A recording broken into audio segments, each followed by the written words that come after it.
Hello students, कैसे हो सब लोग? ठीक हो?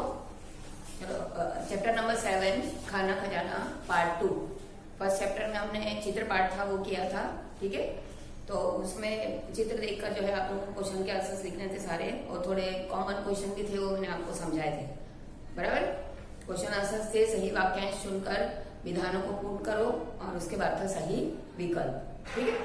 अब इसमें से फिलअप्स भी हैं, उसमें 3 बहुत इंपॉर्टेंट है, वो भी सब समझा दिए थे।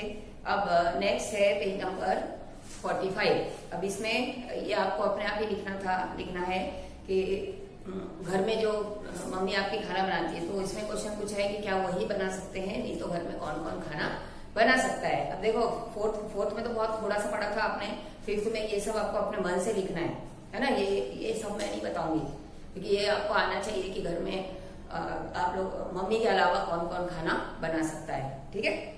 फिर उसके बाद इसमें आप ऐसा लिख सकते हो कि खाना बनाना सिर्फ माँ का ही काम नहीं है, घर के दूसरे लोग भी जो हैं, पिताजी हैं, भाई बहन हैं, वो भी सब इसमें मदद कर सकते हैं, ऐसा लिखने का, ठीक है। फर्स्ट वाला है इसलिए बता देती हूँ कि आगे और भी आएगा इसी तरह से, जिसमें आपको बहुत सारे अपने आप लिखने पड़ेंगे, ठीक है। फिर रसोई बनाने में और घर के अन्य कामों में आप मदद कैसे कर सकते हो, तो आप रसोई बनाने के अलावा जो है अपनी माँ की मदद कैसे कर सकते हो, उसमें आपको बताना है कि घर में पानी भरना है ना। फिर खाना परोसने में मदद करना है, सब लोग खाना खाने बैठे हैं तो फिर बाहर से मार्केट से सब्जी लाना है, उसमें मदद कर सकते हो, है ना। तो इस तरीके से आप उनकी घर की साफ सफाई में मदद कर सकते हो, ठीक है। तो इस तरीके से आप उनकी मदद कर सकते हो, बराबर। अब नेक्स्ट पेज में देखो 46 में सेंटेंस को आपको बहुवचन में बदलना है और फिर दोनों के सेंटेंस बनाना है। जैसे घोड़ा का बहुवचन क्या होगा? घोड़े, ठीक है। तो उसी को आपको बहुवचन में चेंज करके लिख देना है। जैसे घोड़ा दौड़ रहा है, घोड़े दौड़ रहे हैं पे डॉट आ जाएगा और इधर मात्रा आ जाएगी, ठीक है। फिर दूसरा है कमरा खाली है, कमरे खाली हैं। ये फर्स्ट टाइम आया है इस तरह से, इसलिए ध्यान से देखना है और पढ़ना है।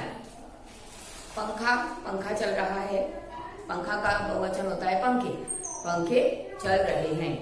फिर उसके बाद है पुस्तक का होता है पुस्तकें, तो पुस्तक अच्छी है, पुस्तकें अच्छी हैं, ठीक है। इतना समझ में आ गया। फिर उसके बाद है फलों के अंग्रेजी नाम आपको लिखना है, मैंने यहाँ पर लिखा है। फलों के सब्जियों के सबके इंग्लिश में नाम आपको आना चाहिए, वो आपको 4 मार्क्स का क्वेश्चन आता है। और अनाजों के नाम है ना, 2 मार्क्स के क्वेश्चन आते हैं, तो इसमें से आपको कोई सा भी पूछ सकते हैं। इसलिए अपने को जो है वो सभी बहुत सारे तो हमको आते हैं ऐसे आते हैं हमको कि भाई इसको क्या बोलते हैं, लेकिन हमको जो है अगर वो लिखा हुआ है और उसके आपको हिंदी लिखने के लिए आते हैं तो आप लोग नहीं लिख पाते, ठीक है ना। ये हमने फलों के नाम फूलों के नाम, जैसे 4th में भी पढ़े थे ना, 3rd से पढ़ना शुरू किए, ठीक है ना। 3rd के 2nd सेम से हमने पढ़ना शुरू किए हैं ये वाले नाम। तो अभी जो है थोड़े से अलग अलग भी हैं इसमें, बाकी आप लोगों के जो पढ़े हुए हैं वो वाले भी हैं, ठीक है ना। जैसे जामुन, फिर ग्रेप्स, ये सब आपको पता है। कस्टर्ड एप्पल, फिर मैंगो, पोमेग्रेनेट, है ना। अनानास, मस्कमेलन, खरबूजा, वाटरमेलन तरबूज, है ना। पपैया पपीता, बनाना केला, कोकोनट नारियल, गुआवा जामफल, है ना। फिर शुगर कैन ईख, है ना। मस्कमेलन खरबूज, इस तरीके से आपको ये पता होना चाहिए, ठीक है ना। नीचे हैं आपके अंग्रेजी नाम किसके हैं? सब्जियों के, है ना। अब जैसे देखो आप लोगों को क्या है, ज्यादा गुजराती में नाम आते हैं, इसलिए आप लोगों को हार्ड लगता है। डेली में जो हम सब्जियां खाते हैं उसके नाम जो है वो आना चाहिए हमको हिंदी में लिखना।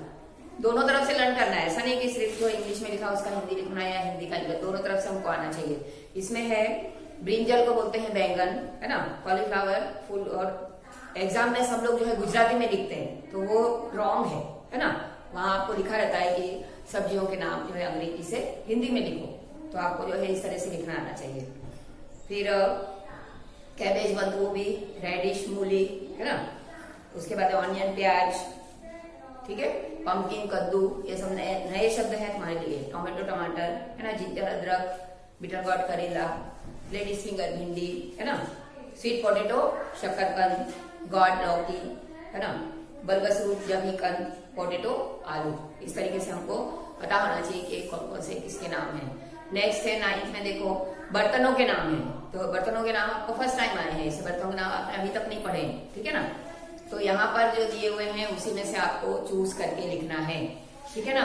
तो किसी किसी के जो है एक एक दो दो नाम होते हैं ना, तो हम उसमें से कोई दूसरा नाम भी कर सकते हैं, लेकिन यहाँ पे ऊपर ब्रैकेट दिया हुआ है, इसी ब्रैकेट में जो है वही आपको यहाँ पर करना है। जैसे पैर पिंसर्स उसको बोलते हैं सरसी हिंदी में, आप गुजराती में बहुत अलग है। आप लोग घर में गुजराती में सुनते हो बोलते हो इसलिए आपको वैसा ही आता है ना, लेकिन हिंदी में उसके नाम जो है बहुत सारे अलग अलग होते हैं। फ्राइंग पैन है, इसमें कढ़ाई है ना, बिग स्पून करछी दिया हुआ है यहाँ पर। आप बड़ा चम्मच भी लिख सकते हो, ठीक है ना, उसमें भी मार्क्स मिलते हैं, ठीक है। आपको ऐसा हार्ड लगता है तो आप उसमें भी लिख सकते हो। रोलिंग पिन और फॉर ब्रेड तो बेलन है ना। फिर टॉस मतलब चिमटा, जार को जार ही लिखना है। फिर round stool to shape bread, रोटी बनाने के लिए जो होता है वो आप लोग बहुत अलग बोलते हो, लेकिन हिंदी में उसको चौका बोलते हैं, बराबर।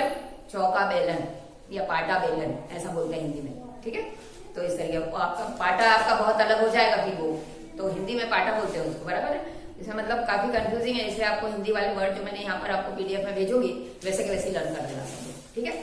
फिर है कुकिंग पॉट पतीली है ना, वेसल्स फॉर स्पाइसेस। आपने घर में देखा होगा आपके जो एक मसाले का डिब्बा होता है ना, उसमें हल्दी मिर्ची धनिया नमक ऐसे सब मम्मी रखती है। तो कोई भी सब्जी बनानी होती है तो हम पूरा का पूरा उसको उठा लेते हैं और उसमें से कोई भी डिश बनानी होती है तो बनाते हैं, ठीक है। तो उसको बोलते हैं मसालदान, ठीक है। फिर उसके बाद है स्पून फॉर कुक्ड राइस, बने हुए चावल को परोसने का होता है। अब वो गुजराती में आप क्या बोलते पता नहीं मुझे, उसको यहाँ पे दिया हुआ है करछुल है ना, तो वो आपको लिखना है। फिर है अ पॉट फॉर चपाती, हमारे घर में एक रोटियां मम्मी बनाती है तो रखने का एक डिब्बा होता है अलग से है ना, वो उसको बोलते हैं रोटी दान हिंदी में। आया समझ में। अब नीचे देखो एक्टिविटी है, यहाँ पे चित्र का चीज का चित्र दिया हुआ है, यहाँ पे नाम आपको लिखना है उसका हिंदी में। फिर आप बहुत मजे से खाते हो, फिर आपको जबरदस्ती खाना पड़ता है, या फिर आप बिल्कुल नहीं खाते हो। तीनों में ये आपको अपने आप करना है। अगर मान लो करेला है, एक उदाहरण बता देती हूँ, करेला, यहाँ पे करेला लिखना। अगर आप बहुत मजे से खाते हो तो यहाँ पे राइट लिखना, आपको जबरदस्ती खिलाते हैं तो इसमें राइट करना, और आप बिल्कुल भी नहीं खाते हो तो यहाँ पे राइट करना, ठीक है। तो तीनों आपके ऐसे ही है, सेव फल है, आम है, जलेबी है और आइसक्रीम है, ठीक है। इसमें समय मजे से खाएंगे, इसमें वही आएगा, बराबर है ना, जो आपको अच्छा लगता है उस हिसाब से अपने को करना है, ठीक है।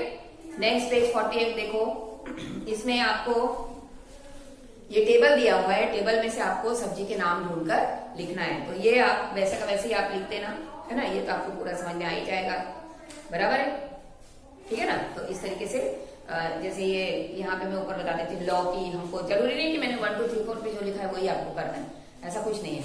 यहाँ पे आपको देखो फटाफट यहाँ सब्जी के बहुत सारे नाम हमको दिख रहे हैं, भिंडी है, कुंदरू है, लौकी है, टमाटर है, यहीं पर फूल गोभी है। तो फटाफट ऐसे सर्कल करते जाना और यहाँ पे नाम लिखते जाना है, और आपको सारे नाम लर्न करने हैं, क्योंकि इंग्लिश में जो है वही हिंदी में है, जो हिंदी में है वही इंग्लिश में है, तो दोनों तरफ से अपने को लर्न करना आना चाहिए, ठीक है। तो यहाँ पे हम लोग जो है अपनी ये पूरी कर रहे हैं। और थर्ड में फिर आपको यहाँ पर एक स्टोरी है थर्ड पार्ट में। हाँ, एक और इसमें मैंने ऐड किया है अनाजों के नाम, है ना। अनाज समझते हो, ग्रेन्स, सीरियल्स, है ना। तो UDAD उसको हिंदी में बोलते हैं उड़द, है ना। अनाज में मतलब देखो यही आपका नहीं आता है, उसमें आपके इसमें दालों के नाम भी लिखे हुए हैं, अनाज और दालों के नाम।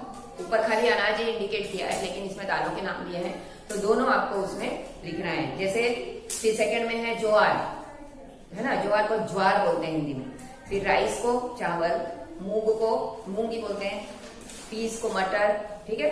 तूर लिखा है इसमें तो उसको बोलते हैं अरहर या तुअर, ठीक है। फिर ग्राम चना, है ना, व्हीट मतलब गेहूं और बेस मतलब मक्का, ठीक है। तो इस तरीके से इतना आपको करना है। कहानी का आपको फर्स्ट टाइम में है नहीं, ठीक है ना, लेकिन फिर भी आपको इसके अंदर लिखना है, तो इसके आपको मैं PDF भेजूंगी। और थर्ड वाले में आपको पीछे जो भी है वो वाला थर्ड में, और कंपोजिशन तो थर्ड पार्ट में आपको आएगा, ठीक है। तो यहाँ पे हमारी वीडियो जो है पूरी होती है। बाय।